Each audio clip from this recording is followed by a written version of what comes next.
Robert, welcome to the Tales of Leadership podcast, brother. How you doing? I'm doing great, Joshua. Thanks so much.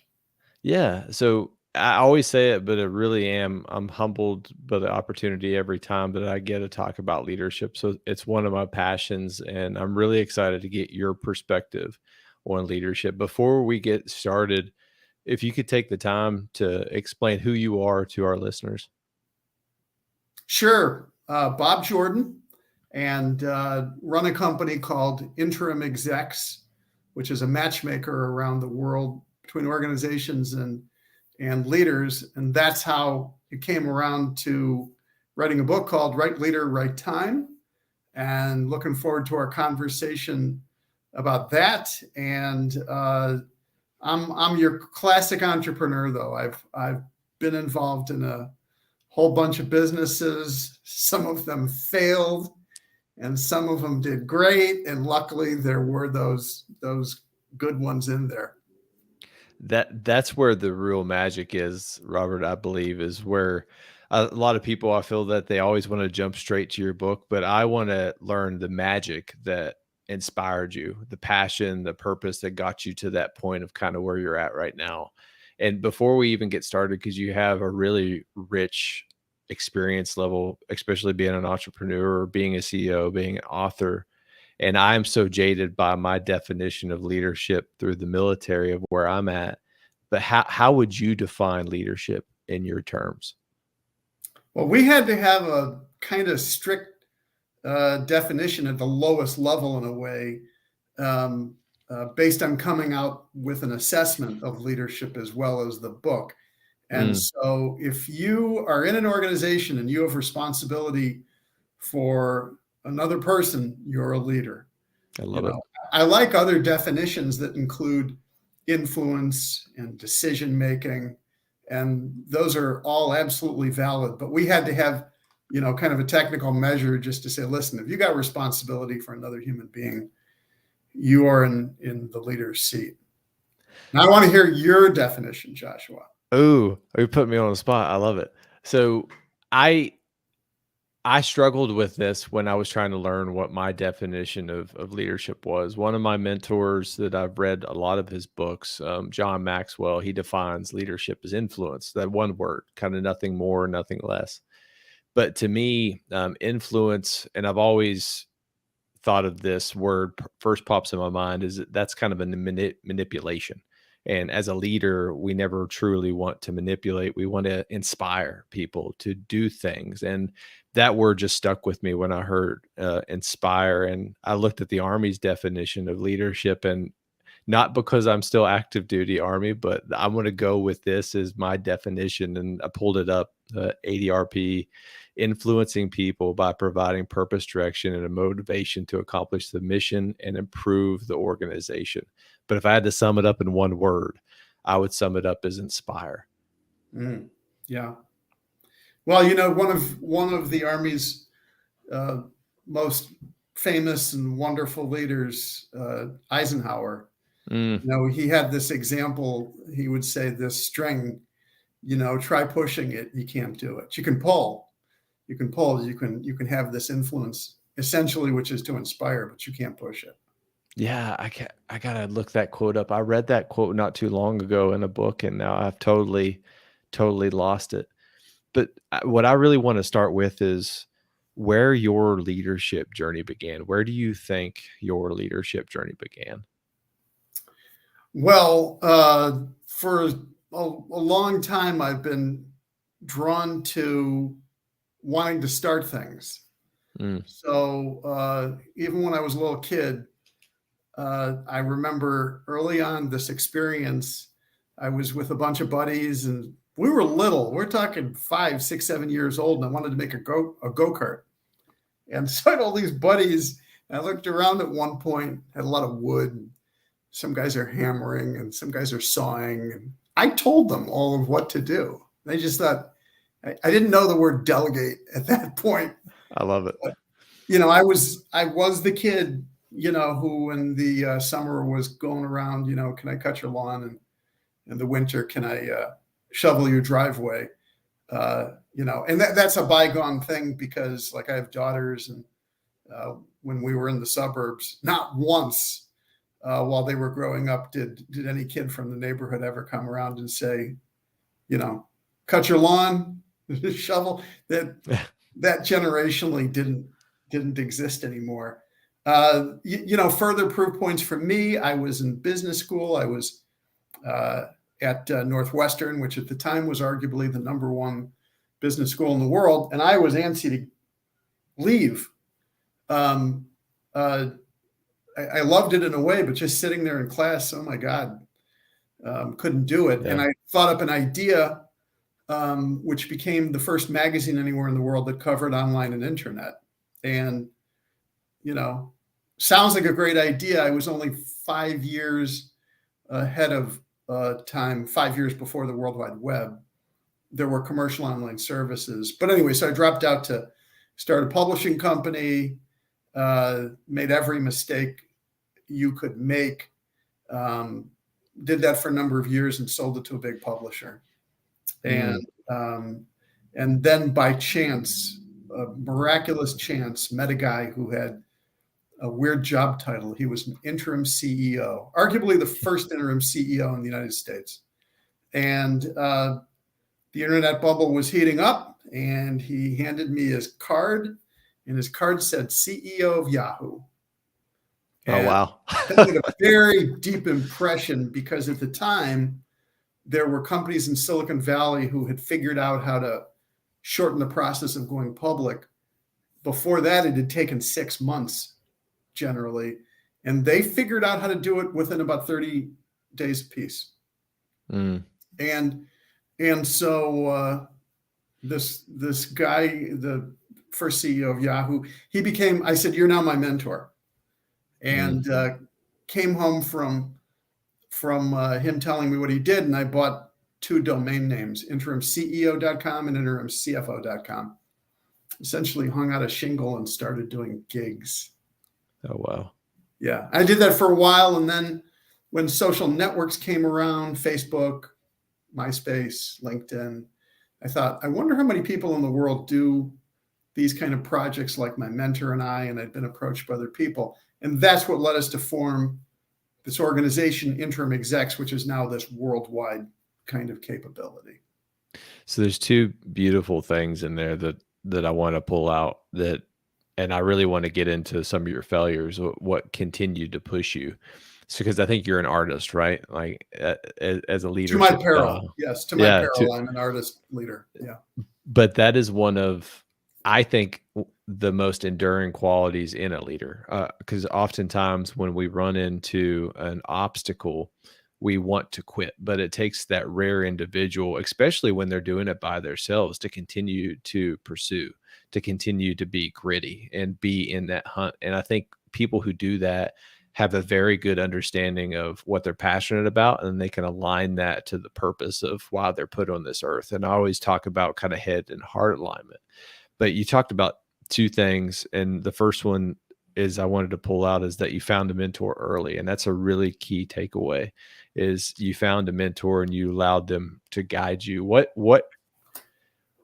drew you to asking for a mentor? Did you just know that, hey, this individual was right for me to kind of help shorten the learning curve? Boy, it's a great question, Joshua. It's so funny. My experience with a number of mentors is that it's like the Zen expression, when the student is ready, the teacher will appear. I love that. I wasn't seeking it out. I mean, I had this magazine, Online Access, and I sold it, and I didn't know what I was going to do with the rest of my career. And it was, it's Einstein's line. Einstein said, you either believe everything is miraculous, everything is a miracle, or nothing is. And so I've just been blessed. I mean, I wasn't seeking it out, but here, I acquired a mentor exactly when I needed him. And I joke with a lot of people, which is, I'm a person, I have determined the entire course of my career. And it was really based on one conversation with a guy I didn't know that well, but he kind of blew my head open. telling me what he did.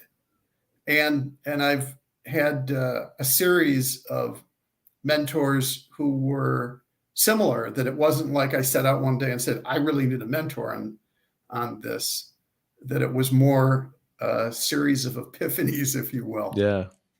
It's so that's one of the beauties about being in the military, and moving often. So I'm at Redstone Arsenal right now in Huntsville, Alabama, but I'm getting ready to move to Fort Belvoir next.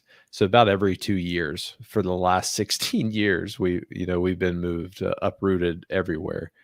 But I am surrounded by truly great leaders, both male and female.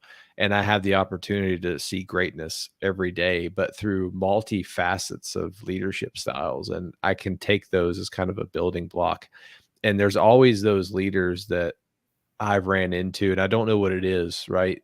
But they just perfectly align to your core values. And maybe that's what it is. It's a commonality between the core values that we share, that, hey, I want you to be a part of my life.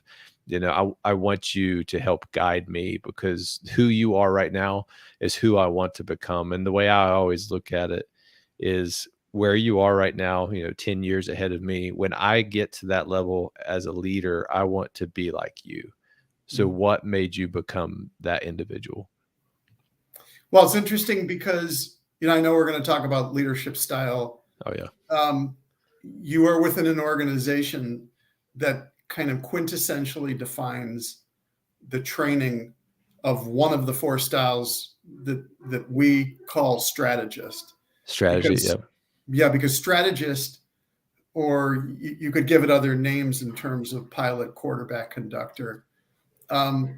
Folks who gravitate towards vast or complex or large organizations, the language there tends to be around gratitude, loyalty, being mentored, mentoring in turn, cross-functionality, longevity, all of these things. And that's quintessentially, those are traits of all the military services in the US, because they're upholding the highest standards in the world. Yeah.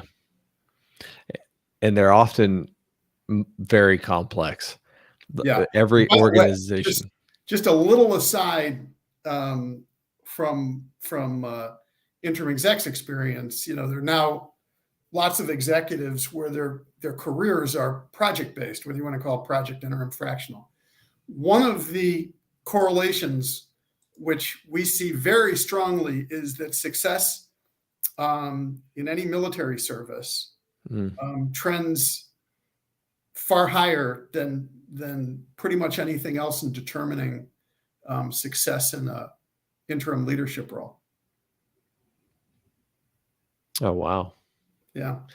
How many applicants did you interview for that? That's interesting. Well, over the course of the past dozen plus years, 7,000 executives from 50 countries showed up on our doorstep. And that's what amazing. led to the book. Yeah. Because we had to develop systems and ranking and scoring and screening.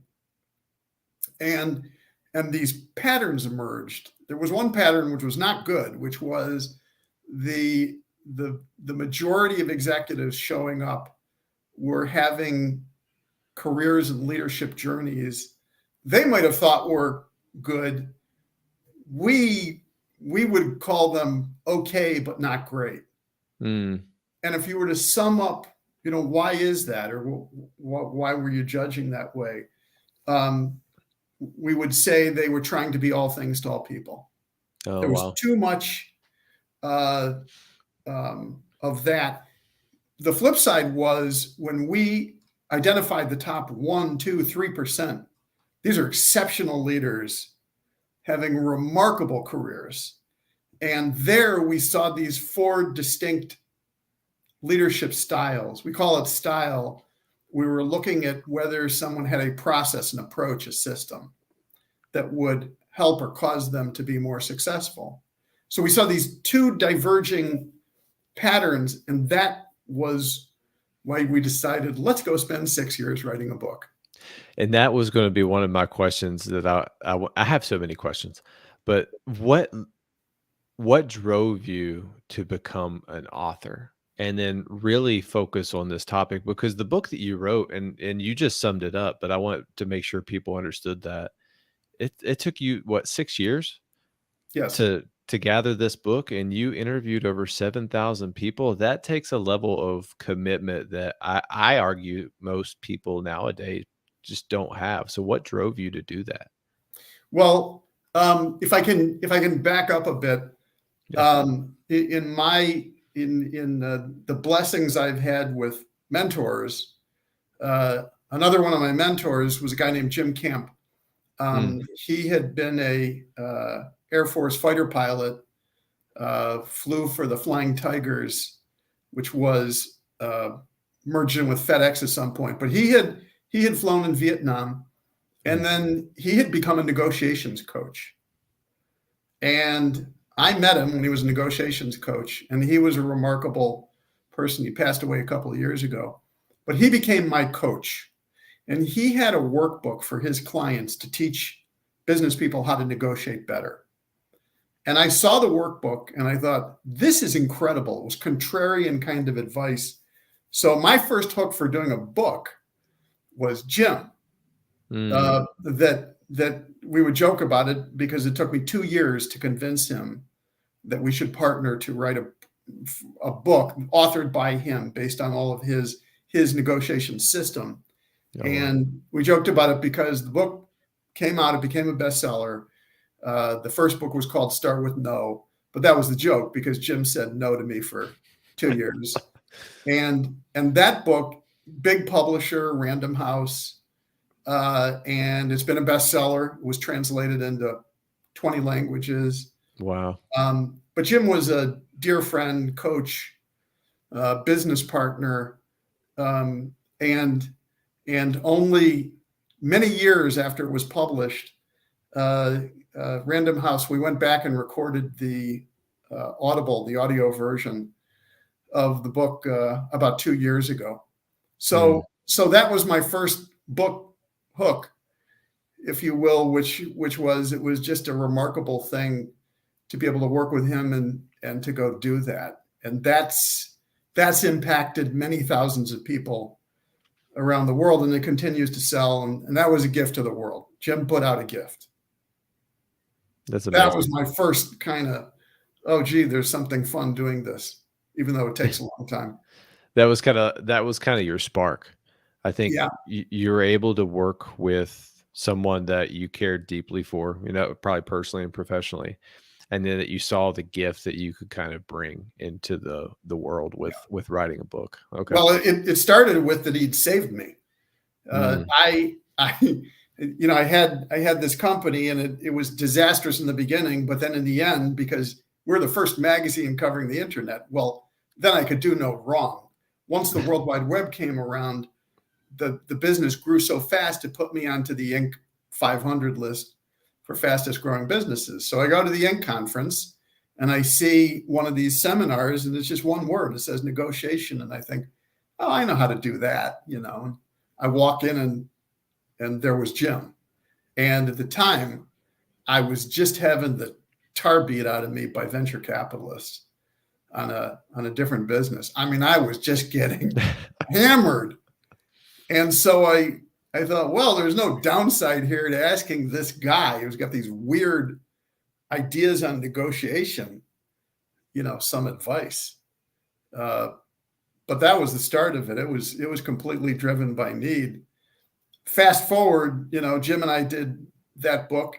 And then I had a blessed event, which is I was in an IPO. I was an early shareholder in a company, went from 0 to 150 million revenue through no work on my part, but I was a little shareholder, and it went public, and that was great. And I started thinking, gee, how do I give back? mm, And that led to another kind of idea, because I'm from Chicago, and at the time, everybody thought, oh, the only place you can really do technology innovation is Silicon Valley. yeah. And that really bothered me.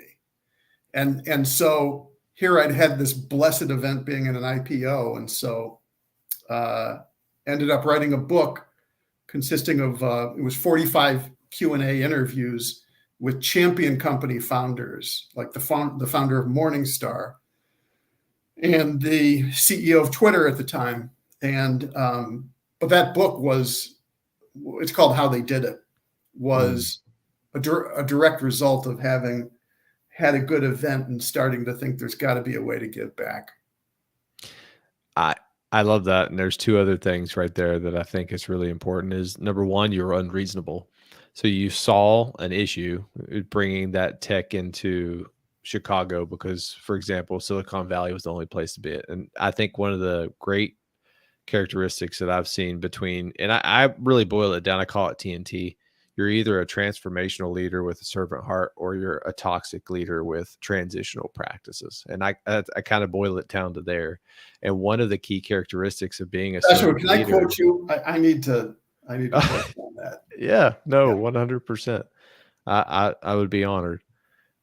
But that is one of the key characteristics of a hallmark of a great leader is being unreasonable. You see an issue, you see a problem, and that you plant your guide on, and you are unwavering in your resolve. And I think it goes back to one of the major points that you just said before too, is that having a mentor and having a power of a mentor, when you can get someone, and John Maxwell kind of sums this up, and it's so beautiful because I see it resonating with so many different leaders that I have the honor to talk to, like you, is that we rise to the level of those that we are around. Mhm. And when you met that individual, you rose to the level that he was at. And that's so important. When we look for mentors in life, we have to find people that are above us. And it's not necessarily a bad thing, but it's because we want to rise to where they are. And then when you get to that level, then you rise together. And that was such a beautiful thing. And I really wanted to narrow it down. But all right, so let's start talking about your book, because I'll keep going on these sidetracks for leadership. So Right Leader, Right Time. You're a co-author with, is it Olivia Wagner? Yes. Yep. Okay. So walk me through kind of the genesis of this book. Sure. So all these thousands of people showing up on our doorstep, if it was a line outside your door, Joshua, that's about 4 miles long. That's crazy. It's a lot. And they weren't all, they were not all one-on-one interviews, but we saw this pattern and we gave it labels. And as soon as, I'm not sure what the expression is, but when you can articulate something, when you can call it something, you make it real. Landmark, the education program, they say language creates reality. And so we started thinking of these labels for what we were seeing. And we have a ringside seat, because when an organization wants to work with us and we're putting an executive or a team with them, we're there the whole way along. And so we're asking the board or the owners, how's it going? How's everybody doing? Are you all happy? And the executives, invariably, because they're all rock stars, they're just crushing it. They're always doing great work. And we're asking how. I mean, you keep doing this time after time, even in incredibly distressed company circumstances. How do you do that, right? And so we saw these 4 styles that we gave labels to: fixer, artist, builder, and strategist. And from thinking of that, it was like, oh my gosh, we have to write about this. This has to get out there, and also that at some point it needs to be tested. We need to be held to account here. Are we right or wrong? And so, putting out a book is one thing. It's its own marathon. But the other marathon is we've launched an assessment. It's a free 3-minute assessment called FABS Leadership Assessment, FABS for fixer, artist, builder, strategist. And that over time is going to be the real test, which is the characteristics around each of these styles. Are we right or are we wrong? Where do we need to change? I love how you wrote a book. It took you 6 years to do it, but you're not done because you're still collecting data to prove your hypothesis, right? Yeah. And that is, and it's a free resource, which is incredible. So one of the things that I've always used when I was, especially when I was a commander, I would have my soldiers take the strength finder assessment because I was a big believer if you knew who you were and you knew others around you and the strengths that they possessed, then you could understand how to communicate to them more clearly and then how to achieve the mission more successfully. How can individuals find your assessment? FABS Leadership Assessment is at rightleader.com. So if they go to the website, Rightleader.com. rightleader.com, they'll see assessment. They can click on it, take it. And when they get done, it gives a instant result Mm, in terms of saying, congratulations, you're wired as a fixer, and it appears you have a secondary style, whatever it is.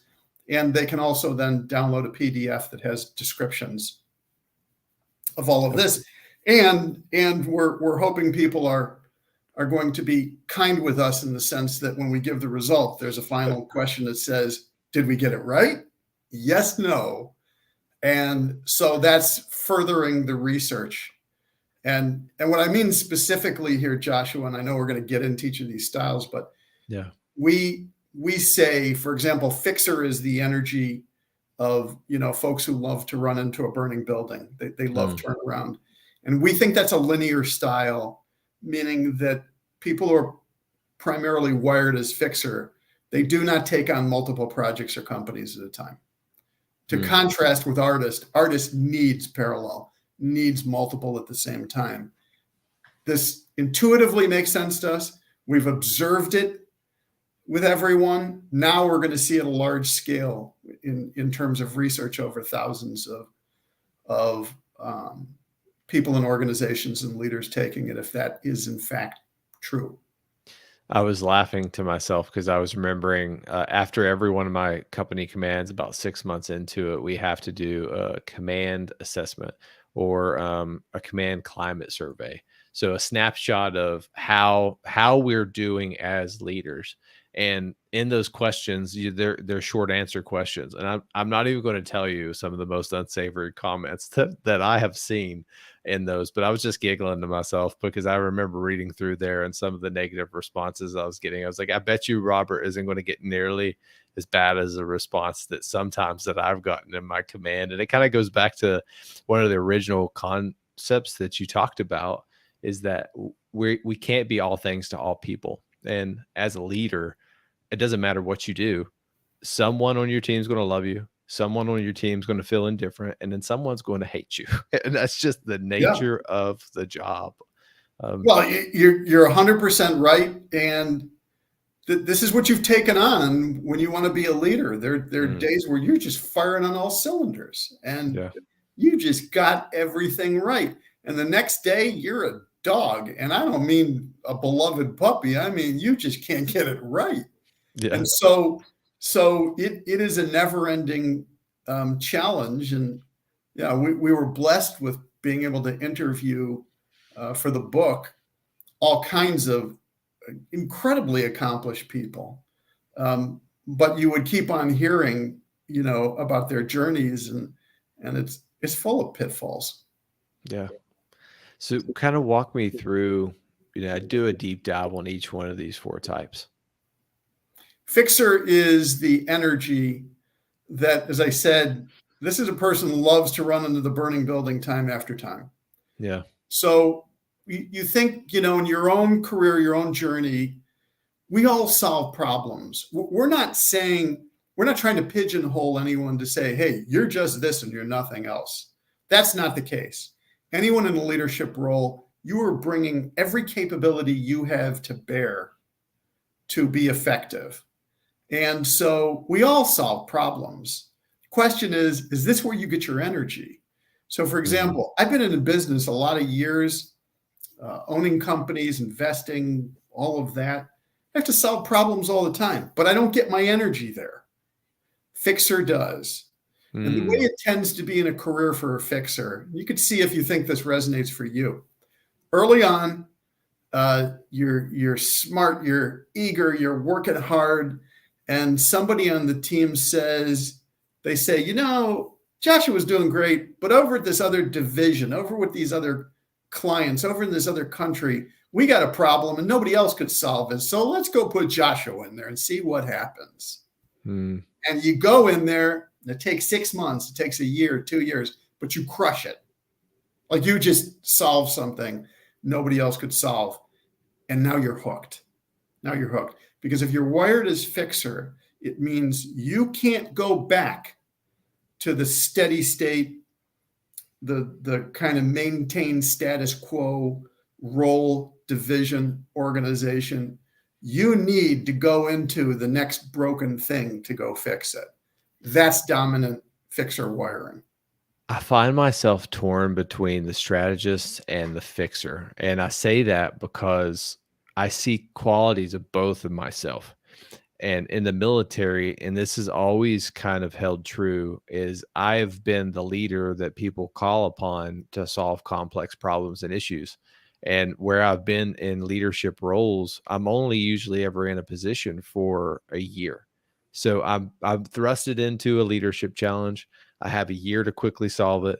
I get it to a steady state, and then I move to another organization. And that was just kind of the climate of where I am as a junior leader, but that has always followed me. And it doesn't matter if there's a live fire when I was going through training, when I was going through Ranger school, getting like stuck on some of the more challenging patrols, going to the company commander, being the deployable commander, it didn't matter. I was always kind of put into those positions. So here's a question. I don't even know if this is possible. Based on the 4 leadership types that you identified, can you have dominant traits in more than one? Absolutely. Hmm. Absolutely. The way we started looking at it, because more and more we were thinking about it, is DNA. You know, DNA is just made up of 4 proteins. They're called nucleotides. But whether it's you, me, your Aunt Mary, your favorite dog, the oak tree out your window, just 4 different kinds of proteins in DNA make up all of biological life. But it's to infinite variation. And that's the way we started looking at leadership style with these, which is you have your own unique imprint on how you do it. And what we think is that over the course of career, slowly, maybe at some points it's almost imperceptible, that you're carving this path for yourself that becomes more and more unique.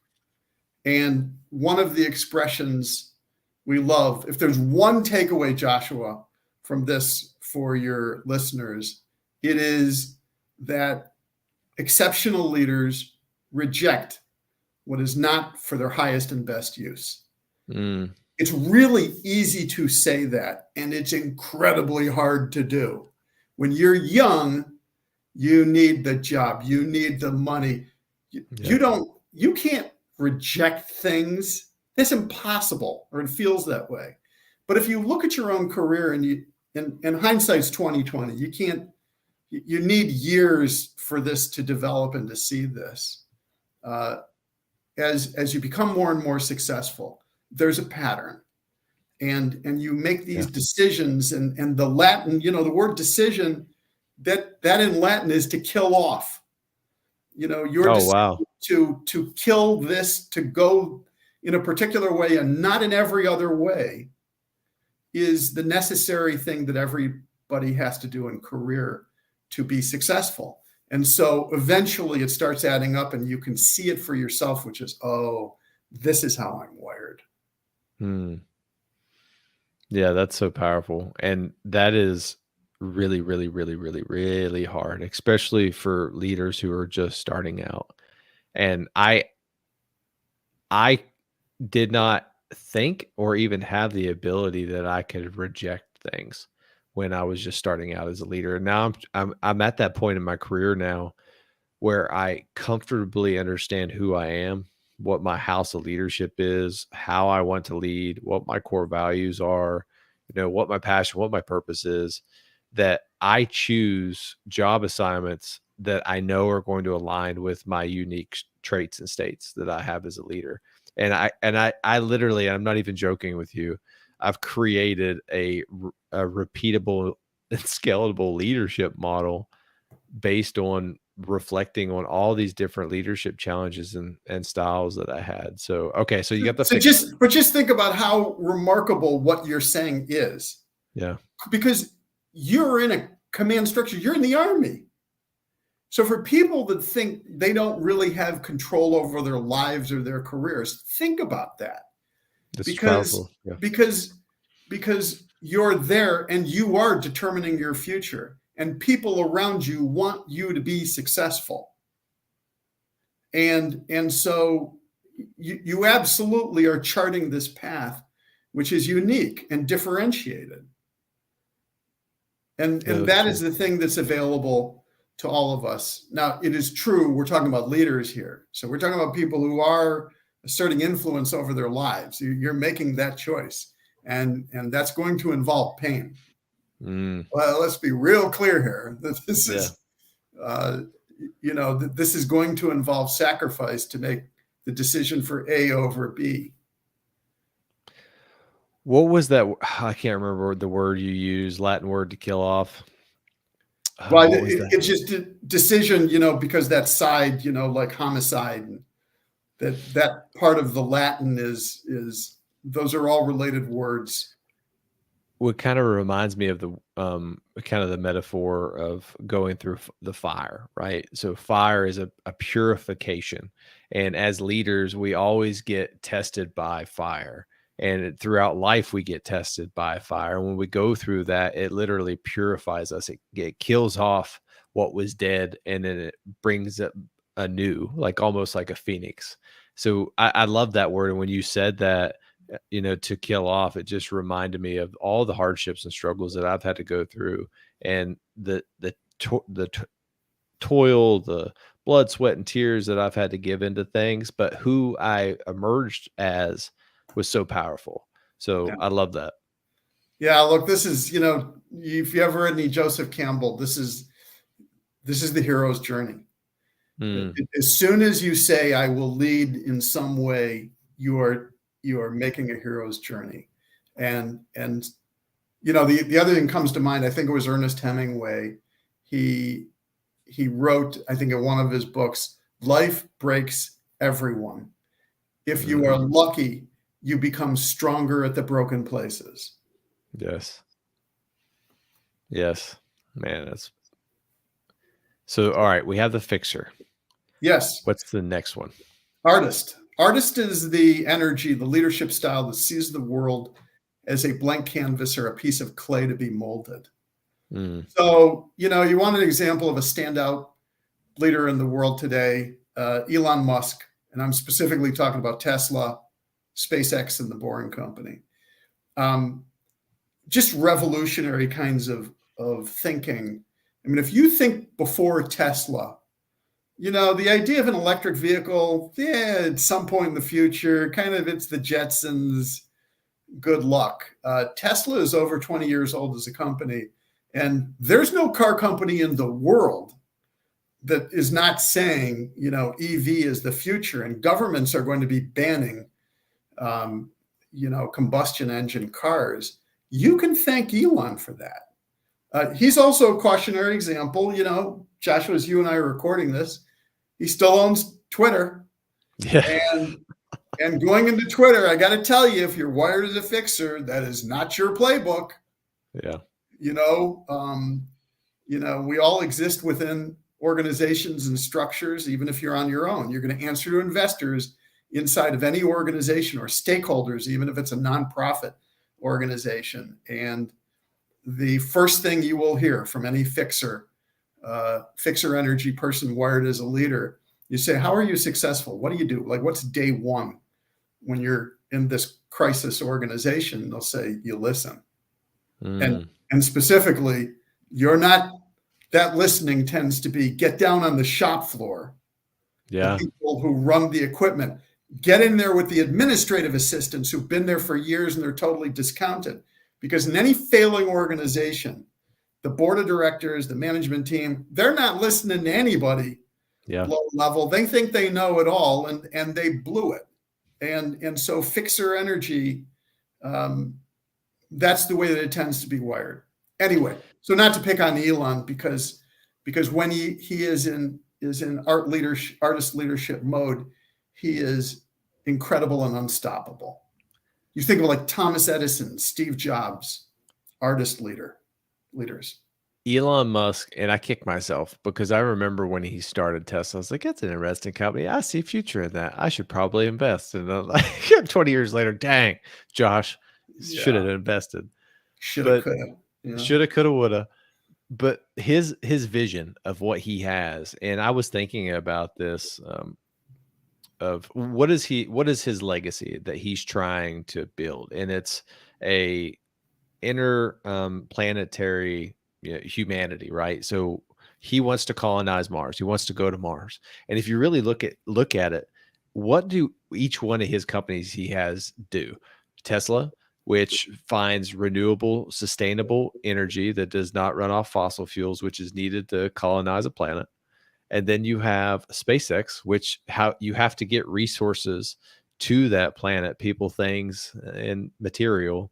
And then the Boring Company. Well, it's probably going to have a very large underground complex if we ever do colonize Mars, and how all three of those are interchanged into this big vision that he has of trying to get to Mars. And it dawned on me one day, man, this dude is a mad scientist. He's a comic book like super villain. If he chose to be, he could literally be like the next Iron Man.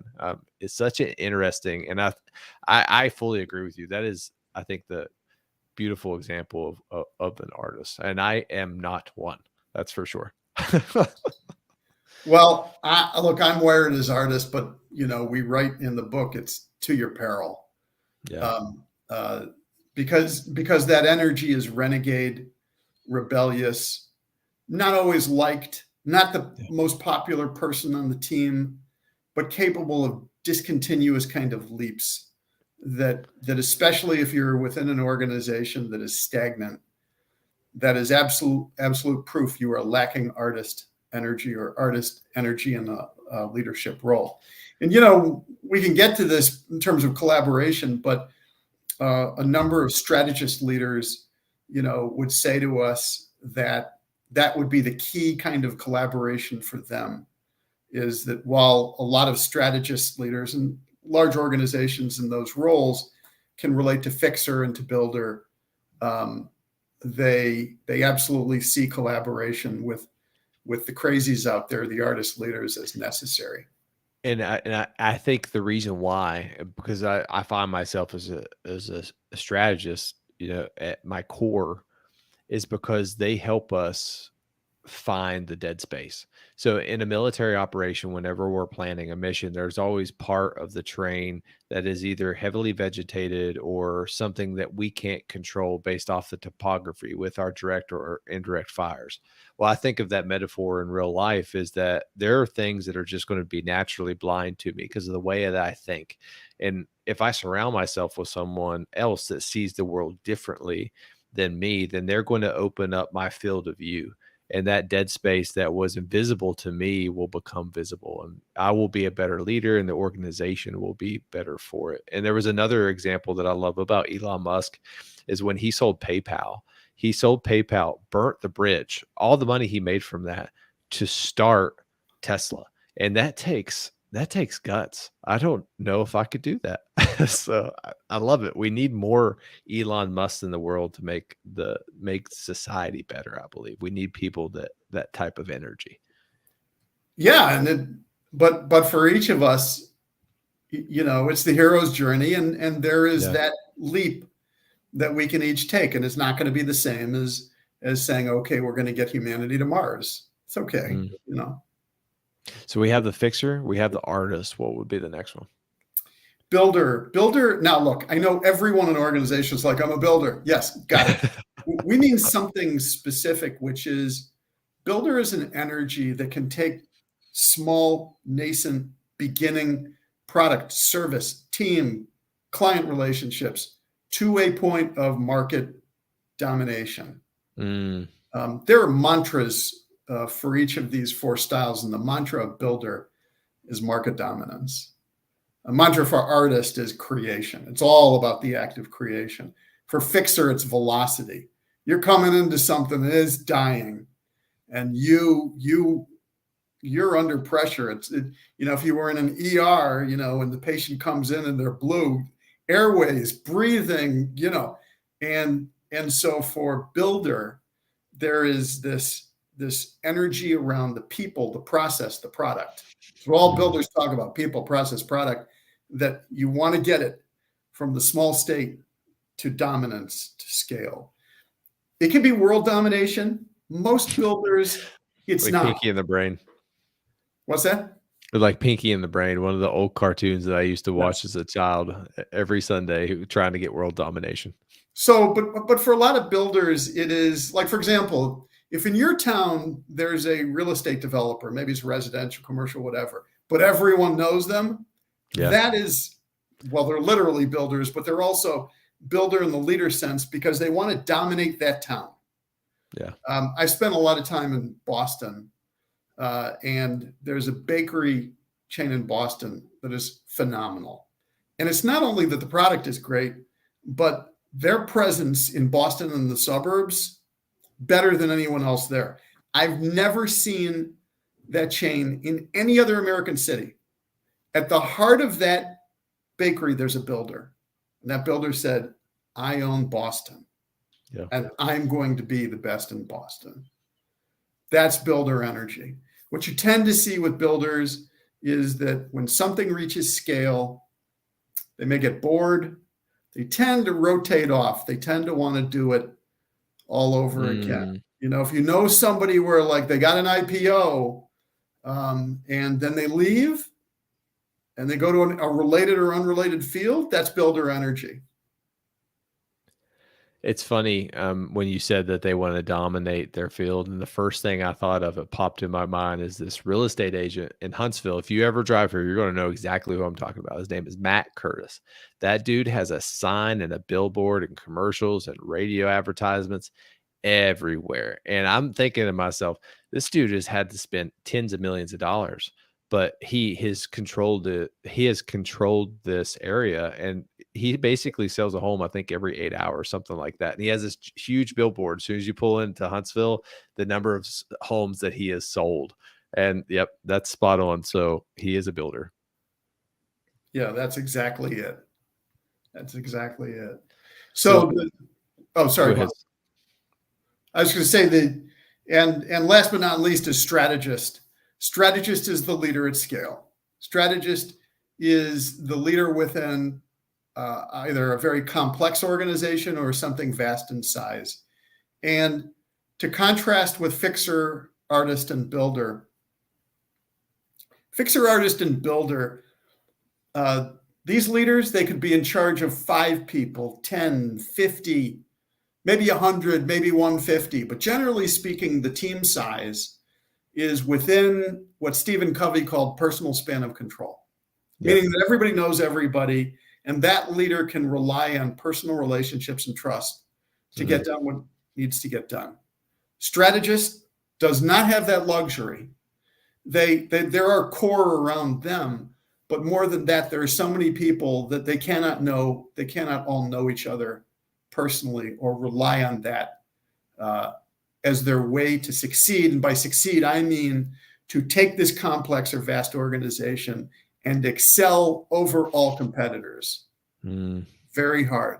So as we talked about before, the language of strategist, very different from the other 3 styles. It's about loyalty. It is about cross-training. It's about mentoring and being mentored. It's about gratitude. And you just don't hear those kind of motivators as much out of fixer, artist, and builder. Yeah, that's a strategic level of leadership in the military. There's a magic number, and I think it's 150.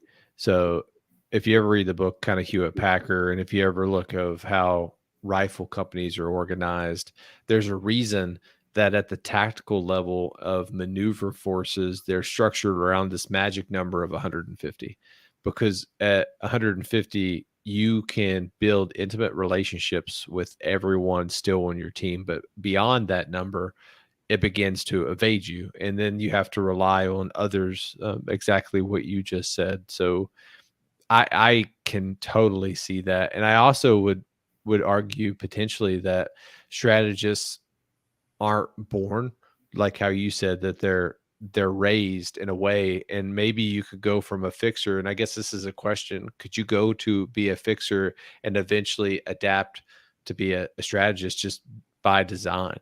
Absolutely.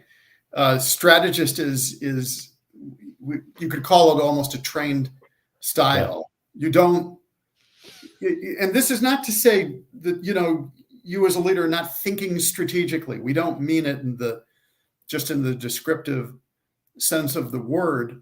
You train into this over many years. An example of a great strategist who just retired, Fred Smith, the founder of FedEx. Yeah. Clearly, he kind of rounded the bases, which most leaders don't do, and they don't need to do. When you write a paper in college with a crazy idea, gee, let's go deliver packages overnight by airplane and take on the U.S. Postal Service. That's the act of an artist. Everybody's heard stories probably about FedEx, how he couldn't meet payroll early on, so he goes to Las Vegas to gamble, win the payroll. And if that's not a fixer kind of energy, velocity, what is? And of course, building, to the point of hundreds of thousands of employees, across 150, 200 countries. But ultimately, where he resided best was strategist. That he stayed, in a leadership role of incredibly vast and complex organization. One of the leaders we interviewed for the book, strategist, is the former Undersecretary of the Department of Defense, Dr. Janine Davidson, and her responsibility was the Navy. And to talk to her about what leadership means at that level of complexity and size was, she described systems of systems. Yes. And that your ability to influence is something that in the moment could appear imperceptible, but that over time could have huge impact, if you're doing it right. One of the other strategists we interviewed ran a big insurance company, and he had 15,000 people working for him. And he described this challenge of moving what he called the vast middle. And what he meant was, if you're in a large organization, the low end of it, the very low end, something's going to happen. Namely, they're not all going to stay there because they're not performing well. Yeah. And at the high end, he said, you don't motivate those people. Their batteries are included. They're going so fast that's not it. But there's this vast middle where the motivations for them are not the same as at the high or the low end. And now you have the challenge of being a strategist and figuring out, how do you take that force and excel beyond your competitors? And when I was in command, and you're so true, and I broke it down to the 20-60-20 rule. So the 20% of the bottom, it doesn't matter what you do, you're never going to change their mind. They're probably going to be getting out, but there's a vast middle ground that there's greatness there. We just have to cultivate it. And I think the mindset, a lot of people that are in that, is that they're buried. And I would always try to get their mindset to shift. You're not buried, you're planted. There's going to be a time that you're going to shine.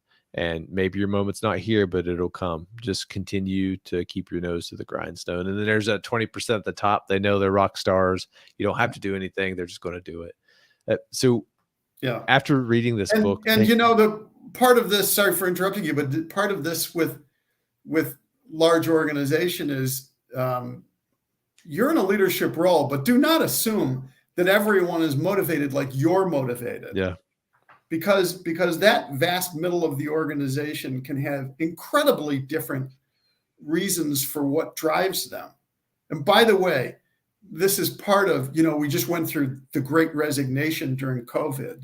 Yeah. And there's still so much remote work and just unsettled versus what existed before the pandemic. And so you're seeing now motivations among a lot of people in the workforce that are not what traditionally would drive people. Yeah. Traditional drive would be lifetime employment and 9 to 5, and I go into the office or the factory every day, and my income is the most important thing to me. That's no longer the case for many people. They will talk about freedom and flexibility as equally or more important than the income. Yeah. Yeah, I get breaking it down because those are some of the pillars of life that I've kind of gauged myself. So I'm a weirdo, right? I have a whiteboard. You can't see it, but so my freedom goals, they're all umbrellaed under freedom, and I call them my 7 Fs. So fun, fulfillment, filled, finances, fitness, faith, and family. All of those are equally important to me, and I create kind of goals on that. But that is so true, and also frustrating because I'm going to be honest with you, Robert. I despise teleworking.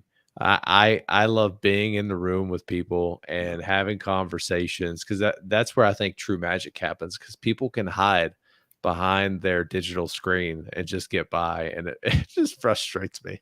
Yeah. Yeah. So after reading this book, take in the assessment. How can leaders apply these lessons learned to become a better leader? It's a great question. And the first thing to do is have a conversation within your organization. Because if you come to embrace more of who you are, then, and hopefully that's validating for you, that the way you're wired is absolutely perfect and great for you. That if you can embrace that to have a conversation with somebody else on your team or within your organization is the first step for everybody performing better. Because presumably within your team, you want to see me do well so the team does well. And I want to see you do well because the better you do, the team does well, so we all do better. And that comes from more authenticity and from genuineness between us. And so the more I know, Joshua, that, I know you're wired with all that fixer energy. And so frankly, I should be giving you the worst problem I can't solve. If pride says I have to keep it all to myself, well, again, now we're in mediocre leadership mode, which is trying to be all things to all people. And what's wrapped up in all of that is lack of confidence. Because the more that you're trusting to what you're great at, and that's when I should have the ball, and that what you're great at, you should have the ball. That's confidence. It's confidence in myself. It's confidence in you. And that's what leads to superior collaboration. All leaders, everybody says, oh, I'm great collaborating. Well, no, everyone is not. The less secure you are, the less confident you are that you absolutely are in the right place. Very hard to truly collaborate and trust other people. So the first thing we would say is have a conversation, because the more we can discover about each other, oh my gosh, we can just perform better together as an organization. That's great. And it's so simple too. Like I'm an infantryman by heart. So I always joke that I'm 1 degree away from eating crayons like my Marine brothers, right? But I follow a rule called KISS, keep it simple, stupid. And I love how this book breaks leadership down into 4 styles. And I'll be honest with you, I haven't got an opportunity to read it yet, but I'm going to. It's one of my list of this year to read. And then how easily you can apply this to your family life. I think you could do it. And then in your personal life, it bridges the both the personal and the professional. I have so many questions I did not get to, but out of respect to time, I always try to keep it around the hour. I have a couple more for you, but the one that I really want to know, after you've went through this journey, how has your individual leadership philosophy changed after getting to talk to so many great leaders? Well, I want to keep more and more embracing my own particular style. And I'm going to tell you, that's not easy because, No. I'm part of a partnership that runs a business and problems come up, and so you can be distracted. We live in an age of distraction. Oh, You can be yes. distracted. You can be drawn off of your strength every day. And so I make a concerted effort to try to honor what it is I can bring to the team, and in turn to be very aware of everyone around me, so that they can shine. And that's not something where you get to just you can't take that for granted or rest on your laurels. And I want to apply that every day to the people that I meet as well.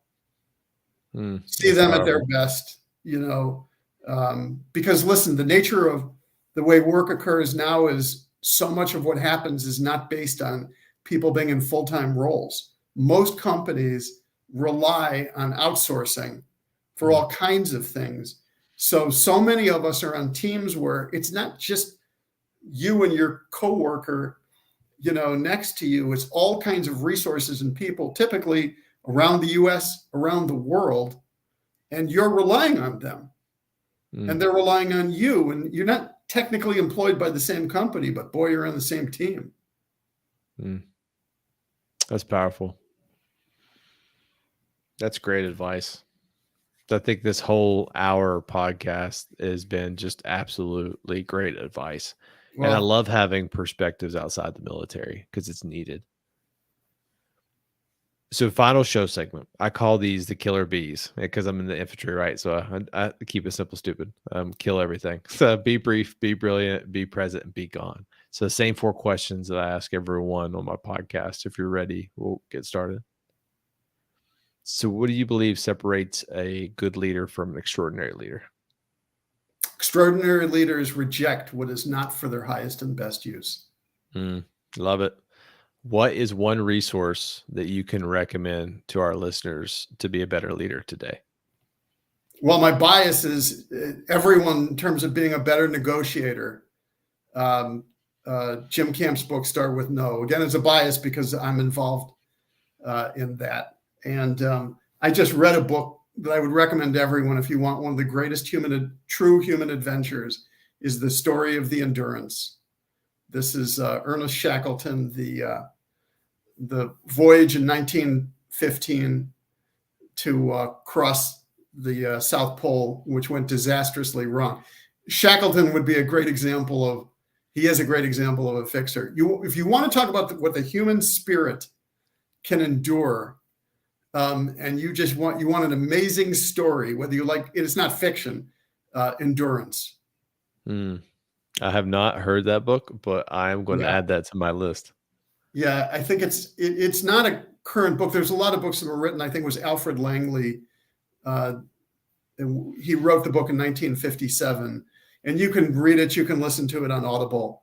But if you want to talk about a gripping story of the human spirit triumphing when everything goes wrong, you're at the bottom of the world, and how they survived for 17 months.